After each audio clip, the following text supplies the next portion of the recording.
ଜୟ ଜଗନ୍ନାଥ। ଆଜି ହେଉଛି 11 ସେପ୍ଟେମ୍ବର। ଆଜିର ସକାଳର ଟପ୍ କରେଣ୍ଟ ଆଫେୟାର୍ସ ଓଡ଼ିଆ ଭାଷାରେ ସମସ୍ତ ଓଡ଼ିଶାବାସୀ, ଓଡ଼ିଶାର ପ୍ରତ୍ୟେକ କମ୍ପିଟେଟିଭ୍ ପାଇଁ ପ୍ରିପାରେସନ୍ ହେଉଥିବା ଛାତ୍ରଛାତ୍ରୀମାନଙ୍କ ପାଇଁ ମୁଁ ସୂର୍ଯ୍ୟନାରାୟଣ ପାଣିଗ୍ରାହୀ ନେଇ ଆସିଛି। ଆଜି ବହୁତ ଗୁଡ଼ିଏ ନ୍ୟାସନାଲ୍ ଇଣ୍ଟରନ୍ୟାସନାଲ୍ ଇଭେଣ୍ଟ ହୋଇଛି। ଏହି ପଏଣ୍ଟ ଗୁଡ଼ାକ ଆପଣମାନେ ସମସ୍ତେ ଜାଣିବା ନିହାତି ଦରକାର। ଭିଡ଼ିଓକୁ ଷ୍ଟାର୍ଟ କରିବା, ଭିଡ଼ିଓକୁ ଶେଷ ଯାଏଁ ଦେଖିବେ। ଆଜିର ପ୍ରଥମ ଇଭେଣ୍ଟ ବହୁତ ବଡ଼ ଇଭେଣ୍ଟ। ଭାରତୀୟ ସେନା ରୁଷରେ ଅନୁଷ୍ଠିତ ହେଉଥିବା ଜାପଡା ଯୁଦ୍ଧାଭ୍ୟାସରେ ଯୋଗ ଦେଇଛି। ଜାପଡା 2025 ମିଲିଟାରୀ ଏକ୍ସରସାଇଜ୍ ଡିଟେଲରେ ଜାଣିବା।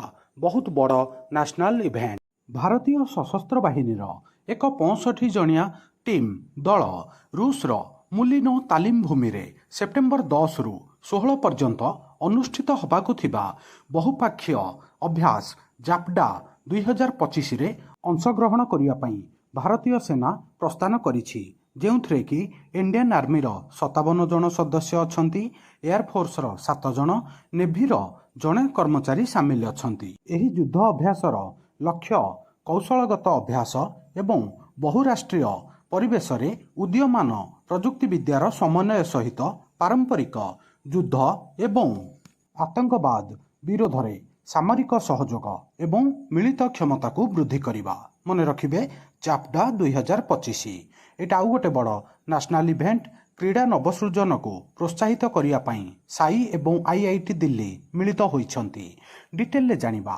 ସାଇର national centre of sports science research NCSSR ଏବଂ IIT ଦିଲ୍ଲୀ ଭାରତରେ କ୍ରୀଡ଼ା, ବିଜ୍ଞାନ, ଉନ୍ନତି ପ୍ରଯୁକ୍ତିବିଦ୍ୟା ଏବଂ ସ୍ୱଦେଶୀ ନବସୃଜନକୁ ପ୍ରୋତ୍ସାହିତ କରିବା ପାଇଁ ଏକ ବୁଝାମଣା ପତ୍ର ସ୍ୱାକ୍ଷର କରିଛନ୍ତି, ଯାହା ସରକାରଙ୍କର ଆତ୍ମନିର୍ଭର ଭାରତ ଏବଂ ଗର୍ବ ସେ ସ୍ୱଦେଶୀ ମିଶନକୁ ସମର୍ଥନ କରୁଛି। ଏହି ସହଭାଗିତା ଖେଳାଳିମାନଙ୍କୁ ସଶକ୍ତ କରିବା, ପ୍ରଦର୍ଶନ ବୃଦ୍ଧି କରିବା ଏବଂ ଆଘାତ ରୋକିବା ପାଇଁ ଘରୋଇ କ୍ରୀଡ଼ା ଉପକରଣ ଏବଂ ଅତ୍ୟାଧୁନିକ ପ୍ରଯୁକ୍ତିବିଦ୍ୟା ବିକଶିତ କରିବାରେ ଲକ୍ଷ୍ୟ ରଖିଛି। ମନେ ରଖିବେ, ଭେରି ଇମ୍ପୋର୍ଟାଣ୍ଟ। ସାଇ ଆଉ IIT ଦିଲ୍ଲୀ କ୍ରୀଡ଼ା କ୍ଷେତ୍ରରେ ନବସୃଜନତାକୁ ପ୍ରୋତ୍ସାହିତ କରିବା ପାଇଁ ଏକାଠି ହୋଇଛନ୍ତି। ଏଇଟା ଆଉ ଗୋଟେ ବଡ଼ ନ୍ୟାସନାଲ୍ ଇଭେଣ୍ଟ।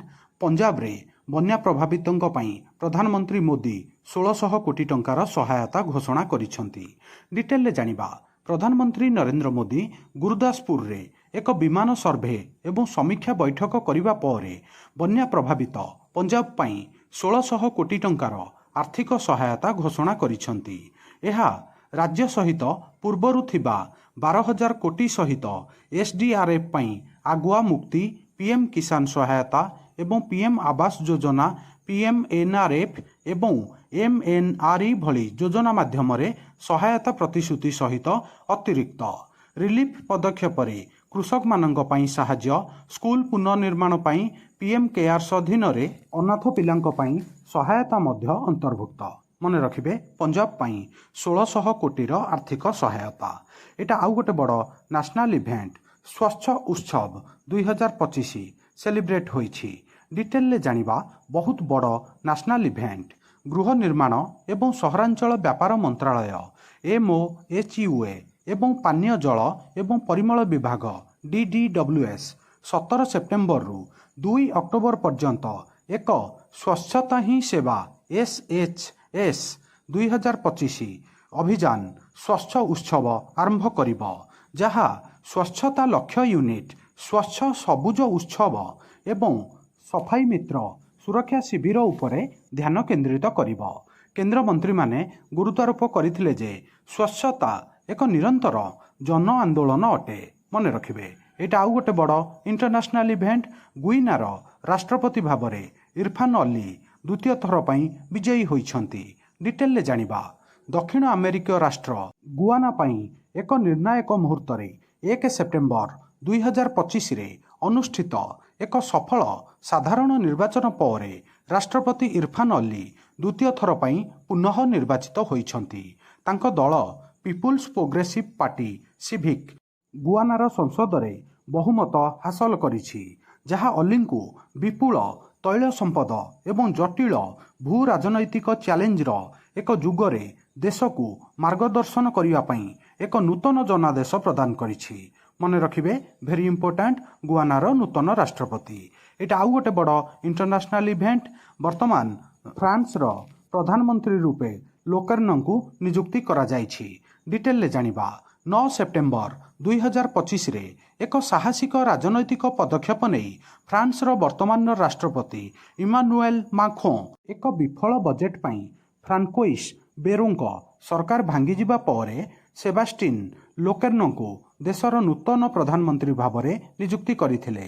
ଏହି ନିଷ୍ପତ୍ତି ଫ୍ରାନ୍ସର ପୂର୍ବରୁ ଦୁର୍ବଳ ରାଜନୈତିକ ଦୃଶ୍ୟପଟକୁ ଆହୁରି ଧ୍ରୁବୀକରଣ କରି ମଧ୍ୟ ତାଙ୍କର ବ୍ୟବସାୟିକ ସମର୍ଥକ ଏଜେଣ୍ଡା ବଜାୟ ରଖିବା ପାଇଁ ମାକ୍ରୋଁ ସଂକଳ୍ପକୁ ସ୍ପଷ୍ଟ କରିଛନ୍ତି। ଏବେ ନୂତନ ପ୍ରଧାନମନ୍ତ୍ରୀ ରୂପେ ଲୋକେର୍ଣ୍ଣଙ୍କୁ ନିଯୁକ୍ତି କରିଛନ୍ତି। ମନେ ରଖିବେ, ଏଇଟା ଆଉ ଗୋଟେ ବଡ଼ ନ୍ୟାସନାଲ ଇଭେଣ୍ଟ। ଭାରତୀୟ ନୌସେନା 11ତମ ACTCM ବାର୍ଜ LSAM-25 ଉତ୍କ୍ଷେପଣ କଲା। ଡିଟେଲରେ ଜାଣିବା। 11ତମ ammunition cum torpedo cum missile ACTCM barge LSAM-25 yard 135 8 September 2025ରେ ଉତ୍କ୍ଷେପଣ କରାଯାଇଥିଲା। ଏଥିରେ ମୁଖ୍ୟ ଅତିଥି ଭାବରେ ରିୟର ଆଡମିରାଲ ବିଶାଳ ବିଷ୍ଣୋଇଙ୍କ ସହିତ ଉନ୍ମୋଚନ କରାଯାଇଥିଲା। ସମସ୍ତ 11 ବାର୍ଜ ପାଇଁ ଚୁକ୍ତିନାମା ଏହି MSME ଜାହାଜ ୟାର୍ଡକୁ ମାର୍ଚ୍ଚ 2021ରେ ପ୍ରଦାନ କରାଯାଇଥିଲା। ଏହି ବାର୍ଜଗୁଡ଼ିକ ସ୍ୱଦେଶୀ ଭାବରେ ଡିଜାଇନ୍ ଏବଂ ଭାରତୀୟ ଅଂଶୀଦାରମାନଙ୍କ ସହଯୋଗରେ ନିର୍ମିତ। ୟା ପୂର୍ବରୁ 10ଟି ବାର୍ଜ ପୂର୍ବରୁ ଇଣ୍ଡିଆନ୍ ନେଭି ୟୁଜ୍ କରୁଛି। ଏହା ମେକ୍ ଇନ୍ ଇଣ୍ଡିଆ ଏବଂ ଆତ୍ମନିର୍ଭର ଭାରତ ପଦକ୍ଷେପର ଏକ ପ୍ରତୀକ। ଏଇଟା ଆଉ ଗୋଟେ ବଡ଼ ନ୍ୟାସନାଲ ଇଭେଣ୍ଟ। ବିଜେତାମାନଙ୍କୁ ସ୍ୱଚ୍ଛ ବାୟୁ ସର୍ବେକ୍ଷଣ ପୁରସ୍କାର ପ୍ରଦାନ କଲେ କେନ୍ଦ୍ରମନ୍ତ୍ରୀ। ଡିଟେଲରେ ଜାଣିବା। ବହୁତ ବଡ଼ ନ୍ୟାସନାଲ ଇଭେଣ୍ଟ।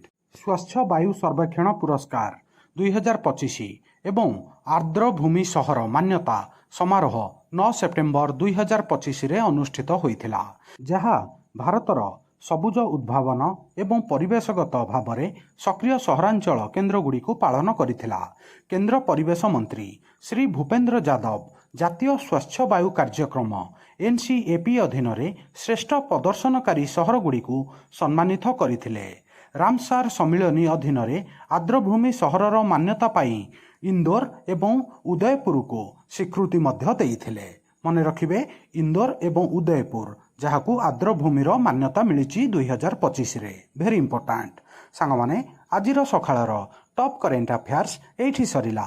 ଆଉ ଭିଡ଼ିଓ କେମିତି ଲାଗିଲା ଆପଣଙ୍କର ମତାମତ କମେଣ୍ଟ ମାଧ୍ୟମରେ ଜଣାଇବେ। ଭିଡ଼ିଓକୁ ଲାଇକ୍ କରିବେ, ସମସ୍ତ ସାଙ୍ଗସାଥି ପ୍ରତ୍ୟେକ ଓଡ଼ିଶାର ଛାତ୍ରଛାତ୍ରୀଙ୍କ ପାଖକୁ ସେୟାର କରିବେ। ନୂଆ ଥିଲେ ୱାର୍ଲଡ ଆଫେୟାର ମଧୁ ଜିକେ ଓଡ଼ିଆ ଚ୍ୟାନେଲକୁ ସବସ୍କ୍ରାଇବ୍ କରିବେ। ସବୁଦିନ important GK, current affair, sports affair, world affair, employment news notification ଆପଣମାନଙ୍କୁ ଏଠାରେ ମିଳିଥାଏ। ଭିଡ଼ିଓ ଦେଖିଥିବାରୁ ବହୁତ ବହୁତ ଧନ୍ୟବାଦ। ଜୟ ଜଗନ୍ନାଥ। ବନ୍ଦେ ଉତ୍କଳ ଜନନୀ।